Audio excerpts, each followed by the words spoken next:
All right, good afternoon, folks. Today we are going to look at solving quadratics part 1. All right, so we're going to use two methods in this lesson here. The first is using the zero product property. These quadratics will already be factored for us. Okay? So the zero product property states for every real number a and b, if a times b is equal to 0, then a equals 0 or b equals 0. So what that means for us is that our example here, if the factors x plus 3 times x, I believe that's supposed to be plus 2, my apologies. So if x plus 3 times x plus 2 is equal to 0, then we just set each factor equal to 0, x plus 3 equals 0, or x plus 2 equals 0. Okay, and this is going to produce two solutions for us. And later on in this chapter, we'll talk about what those solutions mean. But for now, we just want to know that we're going to get two solutions. Solve the first equation for x. That's going to give us x equals -3. Solve the next equation for x by subtracting 2 from both sides. That's going to give us x is equal to -2. All right. So, and then we would note these are both solutions to this quadratic equation that was already factored. All right. You can go back and check. If we check -3, put that in for x.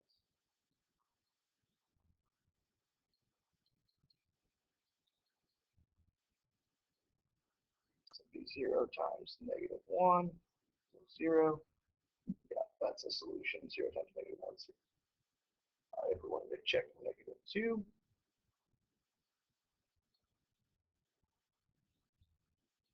is that a true statement? Well, that's 1 times 0. 0 equals 0. Absolutely. So you can see that both of these are solutions. And our solutions are here as I've circled, -3, -2. Those are our solutions to this quadratic equation. All right, so that's all we're really doing today is applying the zero product property. I'll show you what that looks like on a few examples here. All right, so solve x plus 5 times x minus 7 is equal to 0. So this is a quadratic that's been factored. Applying the zero product property, we just set both factors equal to 0. X plus 7. X minus 7 is equal to 0. Solve both equations.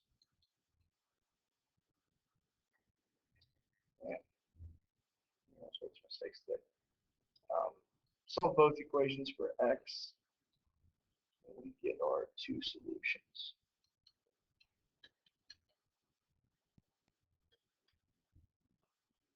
X equals -5 and x equals 7. And you of course, plug those in to check, make sure that they are indeed both solutions. All right, so this next one, they're just two factors with subtraction in them, so it's x minus 9 equals 0, x minus 11 equals 0.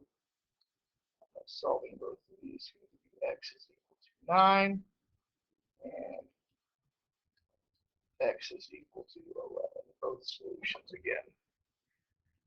All right, so that's as simple as applying the zero product property is. And like I said, later in this chapter, we'll discuss what these solutions mean, as well as what they look like on a graph of a quadratic. All right, so you guys can apply it to these two problems. So go ahead, pause, apply it to these two problems. All right, so for this first one, you should get the solutions x equals -1, x equals -6. Folks, we are also able to write these, just a little notation. We can also write these x equals -1, 6.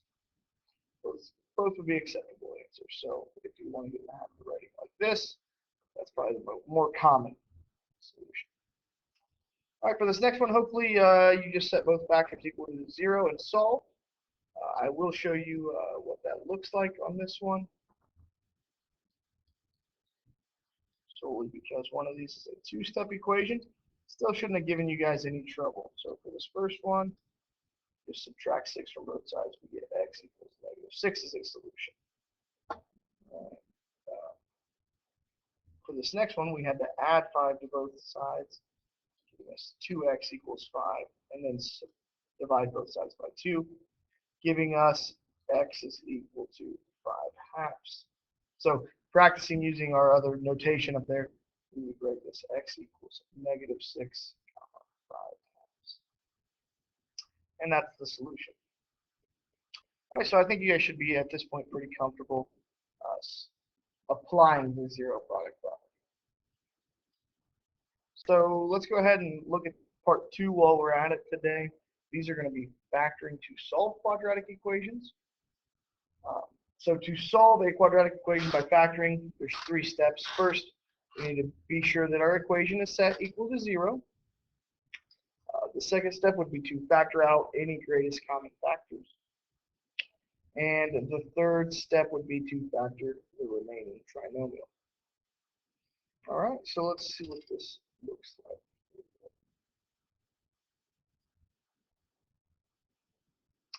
So let's go through the first step here.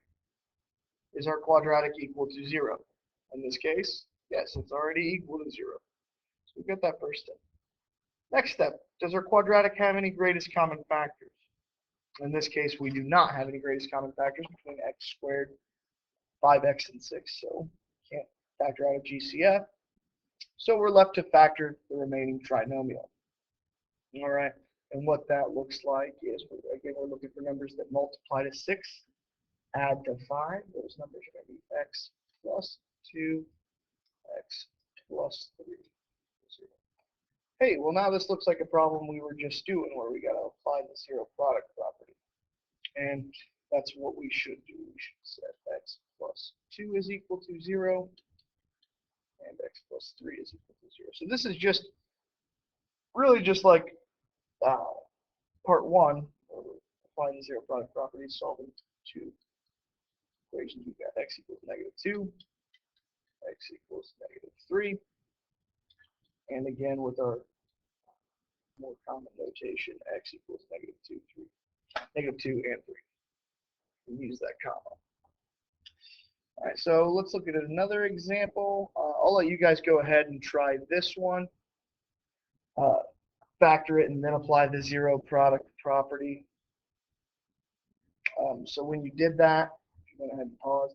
When you did that, you got x minus 2, or excuse me, x minus 9, x plus 2 equals 0. So your 2 solutions would be 9 and negative 2. Once you set both those equal to 0, it's solved them. So that's an example. I'll let you guys dig into that one. All right, this one. So it's already equal to 0. It looks like we're going to have to do some factoring by grouping on this one. So this one we factoring by grouping. And I'll leave this one to you guys. I think it's a good one to practice.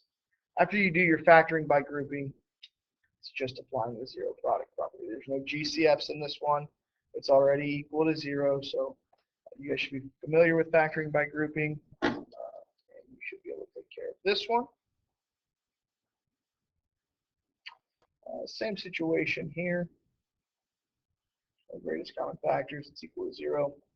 It's just a factoring by grouping before we apply the zero product property.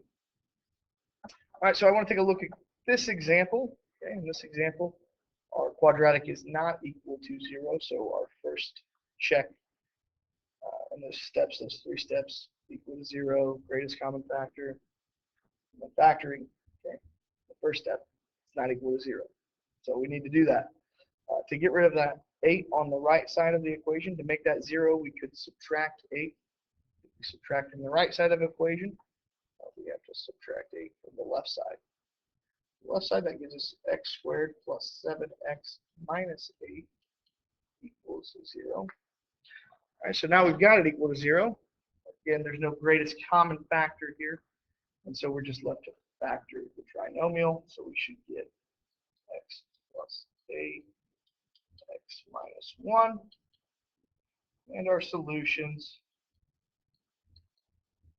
should be x equals negative a and positive 1.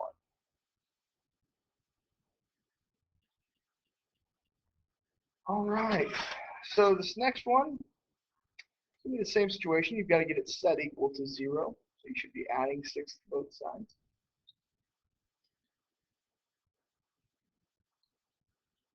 Which would give you this equation, 5x squared minus 17x plus 6 equals 0. From here, it's going to be a factoring by grouping problem. So there's no greatest common factor to factor out here. So I'll let you guys go ahead and take care of this one as well. All right, so let's take a look at this last one. Back together. We've got 2x squared plus 8x is equal to 64. So first step, we should be recognizing at this point, we should be subtracting 64 from both sides. We've got 2x squared plus 8x minus 64 is equal to 0. Well, when we ask ourselves that second question, can we factor out a GCF? And this one, absolutely. We should recognize that 2 goes into all 3 of these terms. So when we do that, we're left with x squared plus 4x minus 32 equals 0. So the 2 equals 0 is kind of irrelevant. We can both divide both sides, by 2. And that's just going to leave us x squared plus 4x minus 32 is equal to 0. And from here, this should look like a very familiar problem. Looking for numbers that multiply to negative 32. Add to 4, so x plus 8, x minus 4 equals 0. So our solutions, x equals negative 8 and 4, once we set both those equal to 0. All right, so that'll do it for us today. A couple more problems here on the notes. I know that if you need help on those, by all means, stop by and see me in the morning. Thank you.